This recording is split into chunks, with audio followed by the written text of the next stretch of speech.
खास गरेर ज्येष्ठ नागरिक, विधवा अनि बालबालिका मिलाएर, अपाङ्ग मिलाएर 8,000 जति छन्। यदि 8,000ले हामीले कमल बाटो भनेदेखि कमसेकम 60-70 लाख रुपियाँ जति लाग्छ।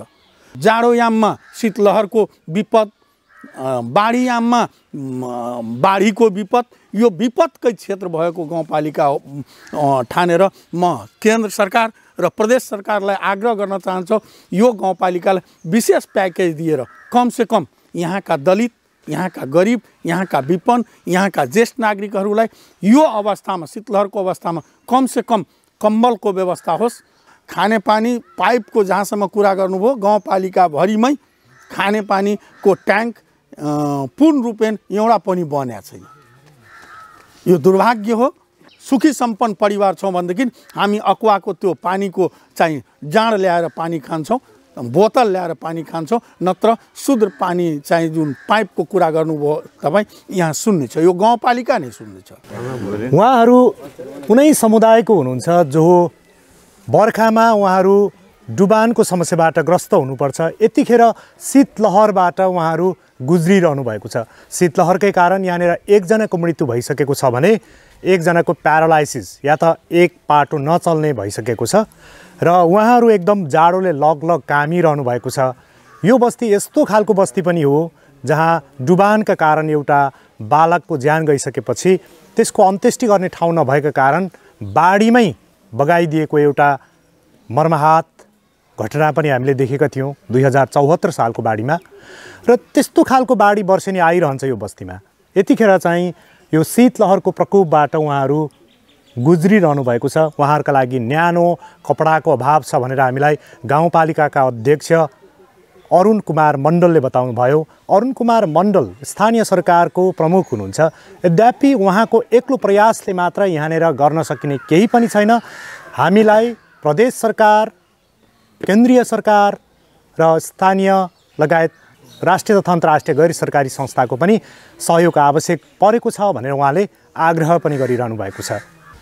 तिलाठी कोइलाडी गाउँपालिकाका अध्यक्ष हुनुहुन्छ हामीसँग अरुण कुमार मण्डलजी। गाउँपालिकाको खानेपानी र सरसफाइ अनि स्वच्छताको अवस्थालाई कसरी हेरिराख्नु भएको छ? एकदमै राम्रो प्रसङ्ग उठाउनु भयो। म सबभन्दा पहिले धन्यवाद दिन चाहन्छु तपाईँलाई र तपाईँको सम्पूर्ण युनिटलाई। कमसेकम हाम्रो तिलाठी कोइलाडी गाउँपालिकाको यो सरसफाइ र खानेपानीको समस्या तपाईँको यो सञ्चार माध्यमबाट चाहिँ समग्र ठाउँमा सम्बन्धित निकायमा पुगाइदिनु हुनेछ, यो आशा छ तिलाठी कोइलाडी गाउँपालिकाको तर्फबाट पनि र मेरो व्यक्तिगत आफ्नो तर्फबाट पनि। खास गरेर यो तिलाठी कोइलाडी गाउँपालिकामा जनसङ्ख्याको आधारमा हेर्ने हो भनेदेखि यहाँ 65% जनता चाहिँ दलित, विपन्न र गरिबीको रेखा मुनि छन्।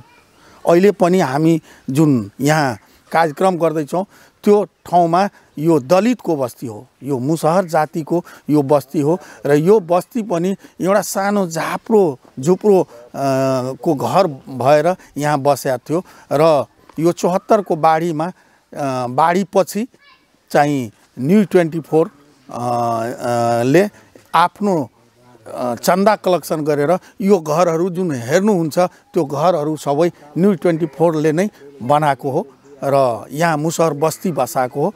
र यो बस्ती मात्र होइन, यस्तै चाहे रामटोल होस्, चाहे खतब टोली होस्, चाहे सरदार टोली होस्, दलितको सङ्ख्या यहाँ धेरै छन् र दलितको ठाउँमा खानेपानी, यहाँ खानेपानीको लागि सबभन्दा पहिला जुन कुरा तपाईँ उठाउनु भयो, यहाँ खानेपानीमा सबभन्दा अप्ठ्यारो अवस्था छ। किनभने यहाँका पहिला पनि चाहिँ यहाँका पानी चेक जाँच गर्दाखेरि धेरै आइरन र आर्सेनिकको अवस्था पानीमा मिसिया छ। त्यस कारणले हामी त्यसमा पनि लागिरहेछौँ र यो सबभन्दा पहिले खानेपानीमा यी आर्सेनिक र यी आइरनको कारणले गर्दा यहाँ धेरै मान्छेहरू बिरामी पनि परिरहेछ। त्यो हिसाबले कमसेकम स्वच्छ खानेपानी आम जनतामा पुगोस्, त्यो हिसाबले हामी वातावरण बनाउँदैछौँ। जस्तै यो दुईटा हिसाबले हाम्रो गाउँपालिका सधैँ नै पछाडि परिरहेछ। एउटा दलितको हिसाबले, गरिबीको हिसाबले, विपन्नको हिसाबले। त्यसमा पनि असार मसान्तमा यो गाउँपालिका तीनवटा नदीले आक्रान्त हुन्छन्, खाँडो, जिता र मौली।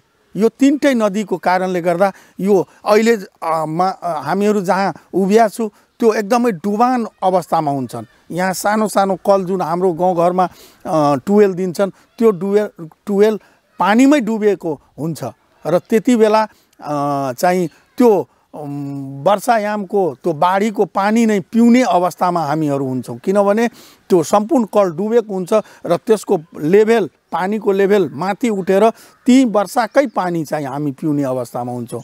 त्यस कारणले यो उँचो कल जुन युनिसेफले सहयोग गरेको छ त्यसको लागि युनिसेफलाई धन्यवाद दिन चाहन्छौँ। यति मात्र होइन, यो युनिसेफले मात्र सहयोग गरेर यो उँचो कल दिएर हामी शान्त छैनौँ। हामी आफ्नो गाउँपालिकाको बजेटबाट पनि हामी चाहिँ यो उँचो कलको निर्माण गर्ने अवस्थामा छौँ र हामी उँचो कल जहाँ जहाँ बाढी पीडित, जहाँ जहाँ बाढी प्रभावित क्षेत्र छन् त्यहाँ त्यहाँ हामी उँचो कल दिएर चाहिँ यहाँ स्वच्छता, त्यसमा पनि त्यो उँचो कल दिए पनि हामी आर्सेनिक र आइरन चेक गरेर अनि मात्रै चाहिँ हामी कल सञ्चालन गर्नेछौँ र त्यसमा हामी चाहिँ विशुद्ध पानी आम जनता, आम पब्लिकलाई खुवाउने हाम्रो इच्छा, आकाङ्क्षा र हाम्रो चाहना पनि हो। र सरसफाइको हिसाबले हामी सरसफाइमा हामी पूर्ण रूपले ध्यान दिएको छौँ, किनभने सरसफाइकै हिसाबमा भन्ने हो भनेदेखि शौचालयको निर्माण हामी प्रत्येक व्यक्तिको घर घरमा हामी शौचालय निर्माणको प्रक्रिया अगाडि बढाएको छु र यहाँ योभन्दा पहिला पनि ओडिएफ गरिएको हो, त्यो दिशामुक्त क्षेत्र घोषणा गरिएको हो। त्यसमा हुन त चाहिँ दिशामुक्त क्षेत्र गरिया थियो, तर चाहिँ त्यसमा अझै चाहिँ कमी कमजोरी मैले हेरेको छु र त्यो कमी कमजोरी सुधार गर्दै हामी चाहिँ त्यो जति शौचालय आफू बनाएको छ आम पब्लिकले त्यो शौचालयभित्र चाहिँ शौच गर्नु हाम्रो चाहिँ लक्ष्य हो र हामी गराउँछौँ पनि र वातावरणको हिसाबले र बाटोघाटोको हिसाबले पनि हामी चाहिँ त्यसलाई सफा सुधार र व्यवस्थित बनाउने हाम्रो प्रयास छ। यहाँ नजिकै तपाईँ हेर्नुहुन्छ, यहाँ यो नदीको आक्रान्त त्यहाँ पनि हाम्रो पत्रकार महोदयले फोटो तानि नै रहेछ। यहाँ हेर्नु कुन अवस्था, यहाँ न्युज 24ले चाहिँ घर बनाइदिया छ, नजिकैमा नदी छ, यो नदीले चाहिँ कटान गरिरहेछ। अब यिनीहरूको न त जग्गा छ, कतै घर बनायो भनेदेखि न त यिनीहरूको जग्गा छ, पुरै सुखमवासी हो। यो पनि नेपाल सरकारकै जग्गा, फेरि उहाँहरूको जग्गा होइन, नेपाल सरकारकै जग्गा अतिक्रमण गरेर चाहिँ यो घर बनाएको हो र अहिले यदि यो कटान गऱ्यो भनेदेखि यो फेरि यिनीहरूको बस्ने कतै बास बस्ने ठाउँ छैन, न जग्गा छ, न सङ्घमा चाहिँ पुँजी छ कतै जग्गा किनेर चाहिँ घर बनाउने त्यो क्षमताको यहाँ यो दलित मुसर जातिहरू छैन। यो मात्र यहाँ मात्र होइन, यो यही टोल अगाडि 4 नम्बरकै त्यो रामटोलको पनि त्यही हालत छ। त्यहाँ 5 नम्बरमा पनि खतवा टोल जुन दलितमा पर्छ त्यसको पनि त्यही हाल छ। यी खाँडो नदी, यी जिता नदी र मौली नदीको कारणले गर्दा 7 नम्बरमा पनि सरदार र खतवा टोलीहरू सम्पूर्ण जति दलितहरू छन् त्यो ऐलानी र गौचरमै चाहिँ त्यो नदी किनारमै बसेका छ र यो नदीको आक्रान्तले गर्दा तिनीहरू अहिले चाहिँ सुकमवास घर चाहिँ नरहने गरीको अवस्थामा हुन्छ। त्यसकारण म तपाईँको सञ्चार माध्यमद्वारा सम्बन्धित निकायलाई ध्यान आकृष्ट गराउन चाहन्छौँ र नेपाल सरकारलाई पनि आग्रह गर्न चाहन्छौँ, यो नदी नियन्त्रण जति सक्दो भए यो नदी नियन्त्रण गरेर यो दलित, विपन्न र गरिब जनताहरूलाई कमसेकम सहारा बनोस् र यो नदी नियन्त्रण गरेर यो जनतालाई कमसेकम राहत महसुस होस्। यो नेपाल सरकार र तपाईँको संस्था यो युनिसेफलाई पनि आग्रह गर्न चाहन्छौँ, तपाईँहरू जति हामी यो जनताको लागि जे पनि गर्न म तयार छौँ, चाहे भिख माग्नु परोस्, चाहे चन्दा कलेक्सन गर्नु परोस्, जे गर्नु परोस्, हामीलाई कुनै अप्ठ्यारो त्यसमा छैन। हामी त्यो पनि गरेर यो जनतालाई कसरी सुविधा हुन्छ त्यही अनुसार म युनिसेफलाई पनि आग्रह गर्न चाहन्छु, यदि लगानी गर्न सक्नुहुन्छ भनेदेखि यसमा पनि लगानी गरेर यो जनतालाई कमसेकम सुव्यवस्थित गरिदियोस्। कल मात्र नभएर शौचालय पनि त डुबेका हुन्छन्, त्यतिखेर बाढी आउँछ।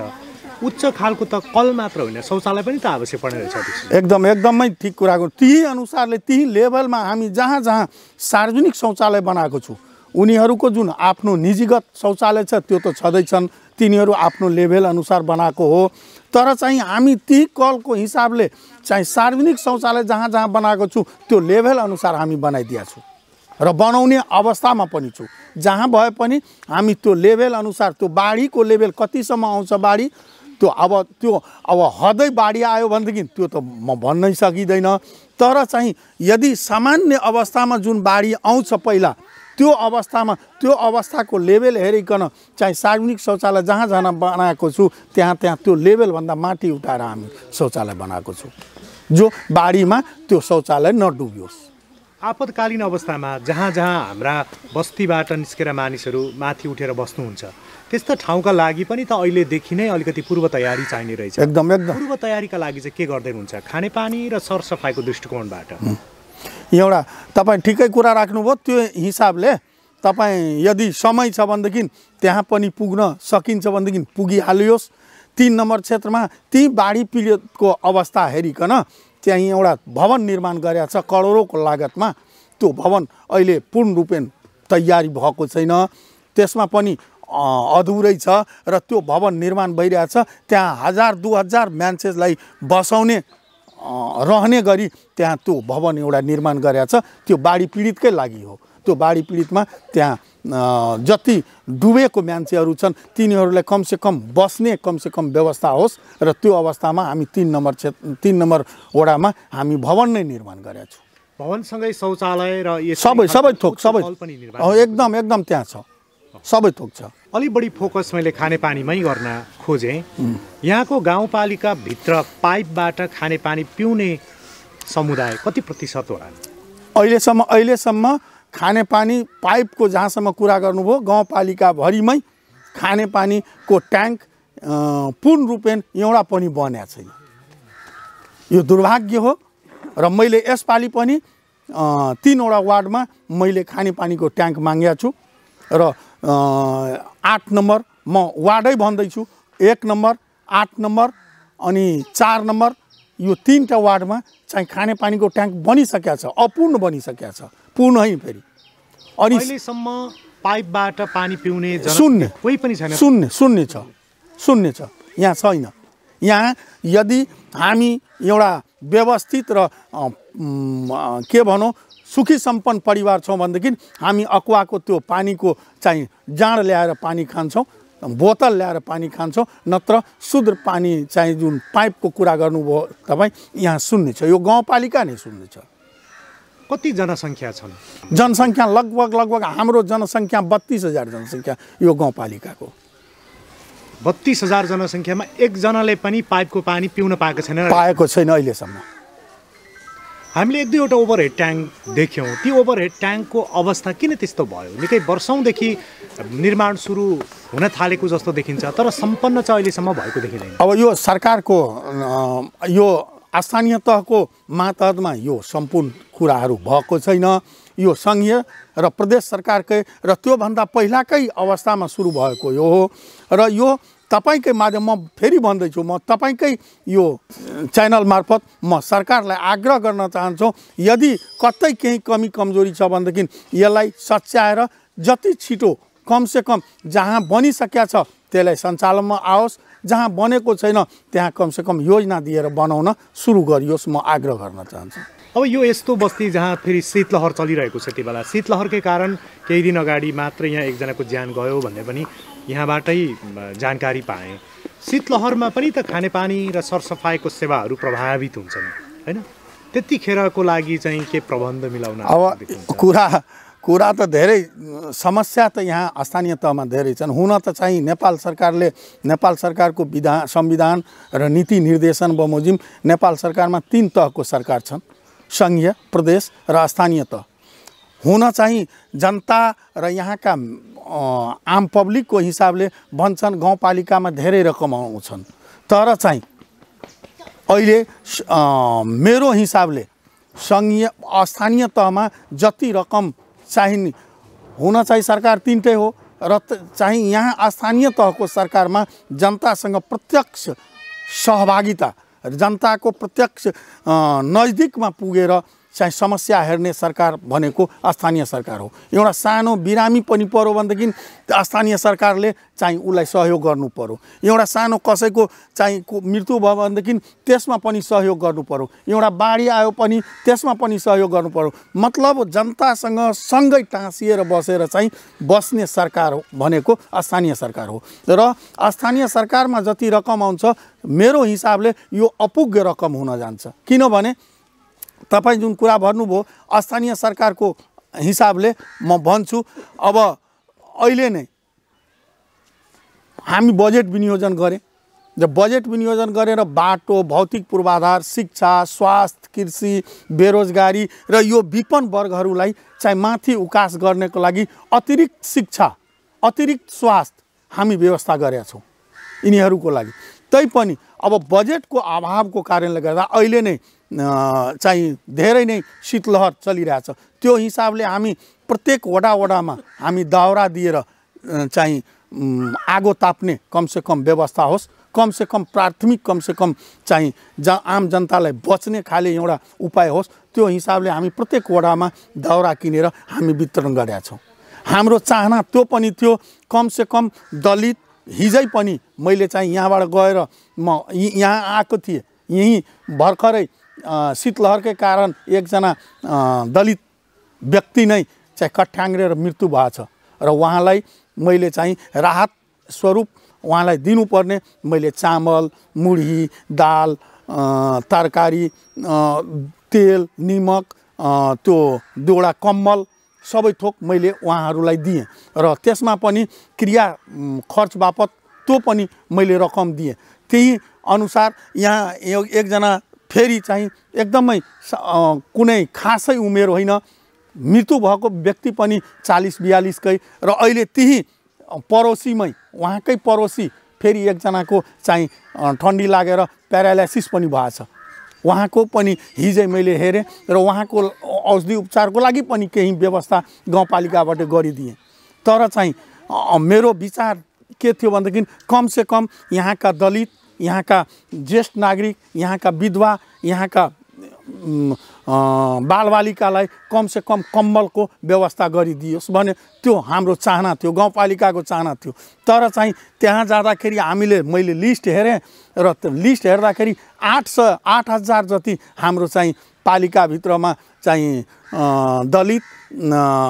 दलित त के भनौँ, दलित त धेरै छन्, तर खास गरेर ज्येष्ठ नागरिक, विधवा अनि बालबालिका मिलाएर, अपाङ्ग मिलाएर 8,000 जति छन्। यदि 8,000ले हामीले कमल बाटो भनेदेखि कमसेकम 60-70 लाख रुपियाँ जति लाग्छ। त्यो हिसाबले चाहिँ हामी हिजै मैले हिसाब गरेर यहाँबाट गएपछि मैले हिसाब गरेँ र त्यो पैसाको अभावको कारणले म त्यो पनि गर्न अहिले सम्भव देखिएन। तर मेरो प्रयास छ, तपाईँकै माध्यमबाट म केन्द्रीय सरकार र प्रदेश सरकारलाई म आग्रह गर्न चाहन्छु, यो गाउँपालिका एउटा धेरै बारम्बार म भनिरहेको छु, यो गाउँपालिका दलित, विपन्न र गरिबीको रेखामुनि रहेर त्यसमा पनि यो जाडोयाममा शीतलहरको विपद, बाढीयाममा बाढीको विपद, यो विपदकै क्षेत्र भएको गाउँपालिका ठानेर म केन्द्र सरकार र प्रदेश सरकारलाई आग्रह गर्न चाहन्छु, यो गाउँपालिकालाई विशेष प्याकेज दिएर कमसेकम यहाँका दलित, यहाँका गरिब, यहाँका विपन्न, यहाँका ज्येष्ठ नागरिकहरूलाई यो अवस्थामा, शीतलहरको अवस्थामा कमसेकम कम्बलको व्यवस्था होस् र यिनीहरू अब अहिले कसैको यो हेर्नुहुन्छ यहाँ यो सम्पूर्ण दलितहरू बिना काम नगरिकन खाने कुनै अवस्थै छैन। जब काम गर्छ यिनीहरू अनि मात्रै घरमा आएर बालबच्चा र स्वास्नीलाई खुवाउने चामल किनेर ल्याउँछ। त्यो अवस्थामा यति कपडा लगाएर यदि काम गर्न गयो भनेदेखि यिनीहरू किन न कट्याङ्ग्रेर मृत्यु हुन्छ। त्यो हिसाबले कमसेकम यहाँका दलित, विपन्न परिवारलाई कपडाको व्यवस्था र कमसेकम राज्यले कमसेकम आर्थिक सुविधा पनि यिनीहरूलाई विपदको अवस्थामा, जस्तै शीतलहर चलिरहेछ, यदि 15 दिनको शीतलहर चलिरहेछ, कमसेकम खाने व्यवस्था कमसेकम होस्। चाहे बाढीको समय आयो भनेदेखि 15 दिन बाढी हुन्छ भनेदेखि त्यसमा पनि खानेको व्यवस्था कमसेकम मिलाइयोस्। यही आग्रह तपाईँ मार्फत केन्द्रीय सरकार, प्रदेश सरकार र विभिन्न सङ्घ संस्थालाई म पनि आग्रह गर्न चाहन्छु। हुन्छ, हामीलाई यति धेरै पर्याप्त समय प्रदान गर्नुभयो। बाटोमा आउँदै पनि सँगै आएर यो गाउँ भ्रमण गराइदिनु भयो।